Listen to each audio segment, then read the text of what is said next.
आंबेगाव तालुक्यातील गोहे बुद्रुक गावात नळ योजनेचे पाईप चोरीला गेल्याची घटना समोर आली आहे। मिळालेल्या माहितीनुसार 18 तारखेला रात्रीच्या सुमारास वालकोळवाडी येथील नळ पाणी पुरवठा योजनेचे अंदाजे 6 लोखंडी पाईप अज्ञात व्यक्तींनी चोरून नेले आहेत। या घटनेची माहिती मिळताच गावचे सरपंच घटनास्थळी पोहोचले आणि त्यांनी पाहणी केली। त्यांनी सांगितले की या प्रकरणी पोलिसात लेखी तक्रार दाखल करण्यात येणार आहे। पाईप चोरीमुळे गावातील पाणी पुरवठ्यावर परिणाम होण्याची शक्यता आहे। पोलीस तपास सुरू आहे। या चोरीबाबत कोणाकडे माहिती असल्यास त्यांनी पोलिसांशी संपर्क साधावा। जुन्नर टाइम्ससाठी तुकाराम भांगले, गोहे बुद्रुक, तालुका आंबेगाव।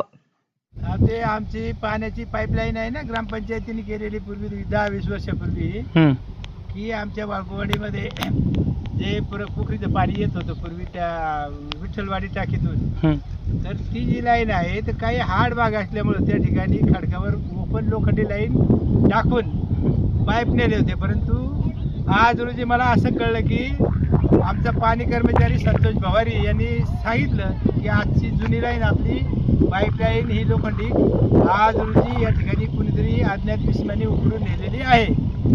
याबाबत सदर बाबीच्या बाबतीत ही बाब गंभीर असून अशा बाबतीत तात्काळ पोलीस स्टेशनला कळवण्याबाबत ग्रामसेवक संबंधित पाणी कर्मचारी यांना सूचना दिलेल्या आहेत। वीज अंमलदार श्री सुरकुले साहेब यांना तात्काळ फोनद्वारे कळविलेले आहे। साधारण माझ्या माहितीप्रमाणे ते 20 फुटी लांब लोखंडी 6 पाईप जावेत, कारण सदरची 6 पाईपाची लांबी इथे आहे। कमीत कमी 100-125 फूट लांबीचे पाईप अंदाजे कमी केलेले चोरीस गेलेले आहेत।